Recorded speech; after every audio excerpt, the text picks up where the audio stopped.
ও গাদা, এই বুইটা নিরেলি আজকে কিন্তু কাম শেষ। বুইটা তাড়াতাড়ি নিরিয়া শেষ করে আলাই। না আব্বা, আমি কাম কাজ হইতে পারবো না আব্বা। এই শীতের দিন এই কম্বল থাকে পায়ের নিচে, লুঙ্গি থাকে উপরে, এই শীতের মধ্যে আমি একলা একা থাকবো না, কাম হইতে পারবো না।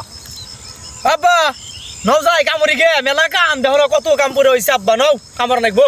দেখছাও আমার ছোট ছলের মাথায় কি বুদ্ধি। অমনি তুই টেনশন করিস না, তোর ও ব্যবস্থা আমি করি আলাছি। হ্যাঁ তাই? ও আব্বা তাই? তাহলে 1 সেকেন্ডের মধ্যে নিরা শেষ করে দিবি না? আব্বা দেখছো তোমার বেটা কিসেন বিয়ার কথা শুনছে আর দেহ হারা বুই একলাই কাম হইতেছে তোমার বেটা। দেখছো কি আব্বা? কি? তুই যেটা ভাবছিস মনি, সেইটা ওই একালেও হবো না মনি। আমি ওই বিয়ে শাদির ভিতরে যাইতে পারবো না মনি। কি?